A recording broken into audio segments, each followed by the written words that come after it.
We have got the Aurora Borealis. I cannot believe it. I looked over there to the north and I saw the glow and I thought, it's the Aurora Borealis. It's lighting up the sky to the north. I've got to take a picture of it. Oh my goodness. Oh. Just look at this view. What a start to a video. Welcome to another video. I am the Starman and I am here in the Lake District. I am up in the Lake District. I was here on the last video. I've just driven over to the coast, as you can tell from the caravan site that I'm staying at, the holiday park. And yeah, the reason why I've come here is because it's really out there. I had to drive literally over a mountain to get here. You see that mountain over there? That lump over there is called Black Comb, and it's the most isolated of the Wainwright Fells in the Lake District. It's I mean, look at it there. You can actually see that from where I live in Blackpool, yeah. But anyway, I've come down here to a place called Silecroft Beach, which is near the town of Millom in the southwest of Cumbria. And like I say, it's going to be pretty dark here because we're a long way from lights. Quite a long way from any kind of light pollution. The nearest light pollution that I can think of is probably Barrow-in-Furness, which is somewhere down that way, over there, tucked away down there. But out here, there's going to be nothing. I mean, we're looking out towards the Irish Sea there. I mean, just look at it. It's absolutely amazing. What I want to do in this video is I want to get out my telescope, my astrograph, the Ascar A55 astrograph, and I want to give it a bit of a try on the stars again, because I need to get it out whenever I can, whenever I get the chance. And that's why I've come here, because it's nice and dark. It's about as dark a place as I could think of where I could go and have a nice vista as well. One of the problems about being inside the Lake District is sometimes you're blocked by mountains and trees and all that sort of thing. So we've got a very, very open sky here. I'm going to try and see what I can point it at. Maybe the Orion Nebula. And I'll try and see if I can point it at a galaxy or something like that. Try it on a galaxy, we'll see. Now, the conditions are, it's quite hazy today actually. Yeah, it's pretty hazy today. That actually makes for a better sunset. But it might not make for the best conditions for shooting deep space. But we'll give it a go. We'll give it a go. So we're going to wait for it to get a little bit darker. I'll get the astrograph out. I'll put it on the tripod and we'll see what we can get. Right, okay, time has moved on. It's getting a little bit darker and I've got myself suited and booted again. It's pretty cold tonight. It's going to be clear all night tonight, the second night in a row. If you saw the video I did with the panorama of the Milky Way and the zodiacal light, I filmed that last night and it looks as though it's going to be clear again tomorrow night, so I'll be out again tomorrow night doing something. The stars are coming out now. I can see Orion over there. I'm going to get my equipment set up. I've got the astrograph in here. In fact, I'll just get it out and show you. This is only going to be the second time, I think, that I've actually been out with it. This is it here, the Ascar 55 astrograph. Yeah, so I'm looking forward to having a bit of a play with that. I'll just put it back in there and then I'll get the tripod set up with the tracker on. So this is not the tripod that I'm going to use. This is the tripod that I'm going to use here. I've got so many tripods, honestly. This is the one that I put the tracker on, the black one, because it's got a geared head on the top. It's a geared head on the top there that I use to polarize. So I'll be using that one. So I'll put that down here. Oh, I'll tell you what, I'm in the middle of nowhere here, you know. This place is so quiet, so cut off, and what a pain it was to get here. Up and down hills all over the place. Oh, and I tell you what, it's pretty quiet, it's pretty dead here. There was a few cars here when I came before, but I think I'm pretty much alone now, although I do say that. I can hear someone scraping something on the beach down there. There's like a scraping of pebbles. There's someone, I don't know what they're doing, but there's definitely someone here, something weird going on down there. But anyway, the stars are out. I can see Orion up there. Oh, it looks amazing. But I'm going to set the telescope up, though, the mount, should I say, get it polar aligned. We'll get the telescope on and we'll see what we can get. So I just need to find north. North is actually pretty much over the camera. It's over that way there. So I'll plonk the tripod down there and I'll get this thing polar aligned, I think. Right. So this is the tracking mount that I'm going to be using. I've mentioned it a few times before. It's a Fornax Light Track 2, and I do like this style of tracker. There's many other trackers available. There's the Star Adventurer, there's the Move Shoot Move, Nomad, and but this is the one that I prefer. I've been using it for quite a long time, and it happens to be, I believe, the most accurate portable star tracker that you can get. So I'm just going to put this on the tripod now.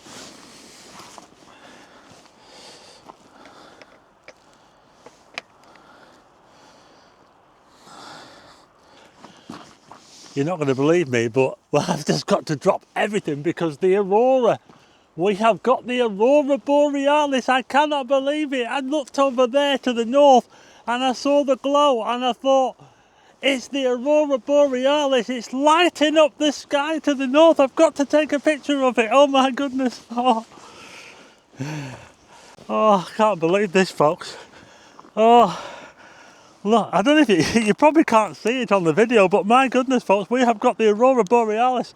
I've just put my other lens on my camera here, and I'm just going to line up a picture. We're looking towards the north. I'm not sure if you can see it. You probably can't see it on the video, but my goodness, folks, we have got it tonight. It's just one of those things. It just happens, you know. You just never know when you're going to see something like this. You know what, I actually just took an amazing picture with my phone. I've got an iPhone 16 and I just took, in fact it was a test shot, and I took an amazing picture with the iPhone. Just look at this picture that I took with the iPhone 16. Oh my goodness, how good is that? Absolutely amazing. It was a test shot. Isn't it amazing what you can get now with the phone? It's incredible, isn't it? Let's get a picture. Right, I've got to try and set this up so I can get a picture. Oh, let's do this. Oh, well, I'm taking a picture now. Dropped everything, forget the astrograph for the moment. I am taking a picture of the Aurora. The sky is glowing. It is glowing. You can see pillars before. Oh my goodness, I've got to put this on the screen for you now. Oh, look at that, folks. I mean, I don't know what that is. It's a couple of, is it a toilet or a cafe or something? I'm not too sure, but oh, it's the Aurora Borealis. I cannot believe it. Wow, that is amazing. We have got the Aurora Borealis. Oh, wow. Well, you just never know what you're going to get, do you? You really don't. Honestly, it's amazing.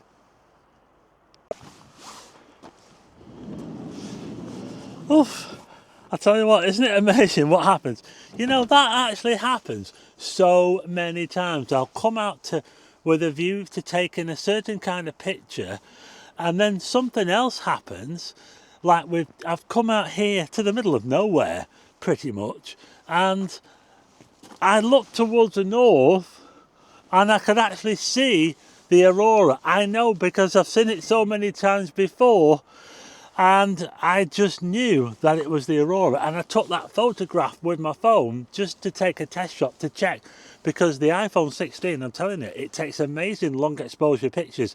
I think it uses some sort of stacking, but what an absolutely amazing display. It does seem to have died off a little bit, but what I have done is I've taken a panorama. In fact, I want to show you what I've just done. I've just taken a panorama of the Aurora and also of the Milky Way, which is just out here towards the west. We've got the Milky Way, we've got Orion. I'm going to show you how I just took this panorama. All I can hear at the moment is the sound of the sea out there.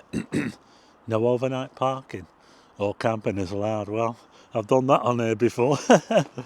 Oh, you can't stop me.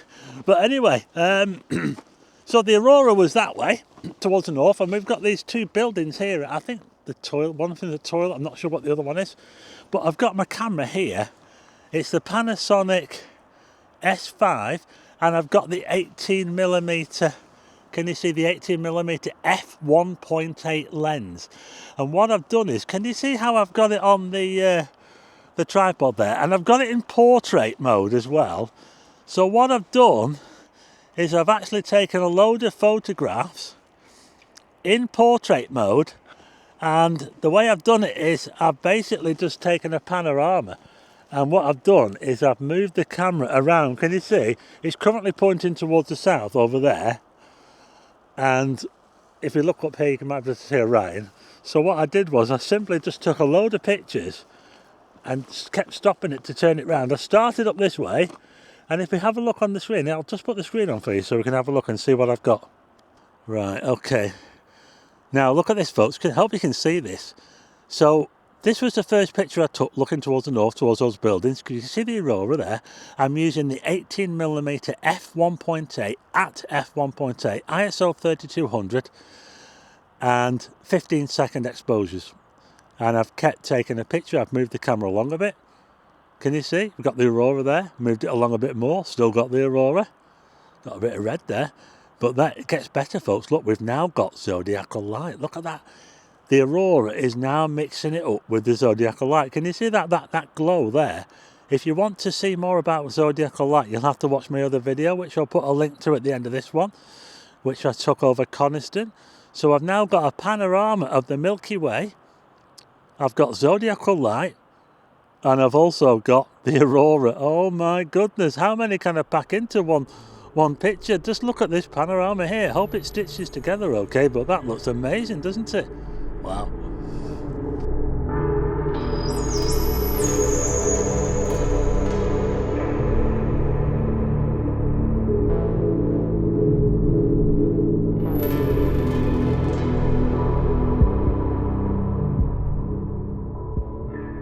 Let me just turn this off. Oh my goodness.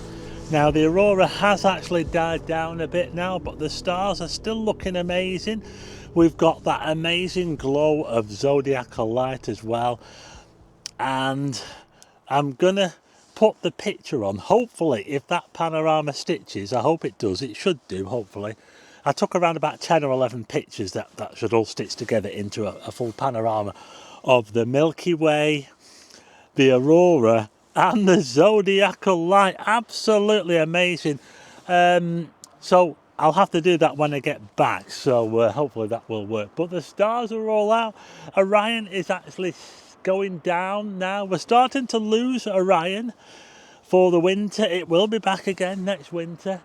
Now, but what am I going to do now? Because I started this video saying that I was going to do some photography using the telescope. Well, it looks like I'm going to have to do that in a separate video, because I've got a little bit too into photographing the Aurora. Now it has actually died down a little bit. I'm just looking to it. There's still a bit of a glow. It's still picking up on the camera, and I'm going to keep my eye on it, because you never know. It was an amber alert, by the way, an amber alert. I think it was about 150 NT, which wasn't like a really strong alert, nothing like a red alert, but it was certainly enough for me to notice it. I noticed it straight away. I noticed the glow. I could see the pillars as well. It was absolutely amazing. And like I said, you come out sometimes when you go to these places that are far away, and you go to take photographs, you just never know what's going to happen. I've been up to Scotland times before, when not intended to photograph the Aurora, but then the Aurora just happens to kick off, and it's just one of those amazing things. And that's why I do what I do, because I never ever get bored of coming out to take pictures of the night sky when it's clear enough. And luckily enough, this week has been absolutely amazing. We've had so many clear skies this week. I think we're going to get another one tomorrow, so I'll be back out again tomorrow. The only downside is that it is a little bit on the hazy side, quite dirty air. The wind seems to have come round a little bit, and we're getting air from the south, so it is a little bit dirty. But apart from that, I can't really moan too much. But I'll tell you what I'm going to do now. I'm going to leave the video now. I'm going to carry on taking some more pictures. I'll probably get the astrograph out and start taking some pictures with that. as that's what I came out to do. So look out for that video, if I manage to do that video, that is. And I will see you on the next one. I'll put the picture on at the end of what I got from here. And I hope you liked the video. And don't forget to keep looking up.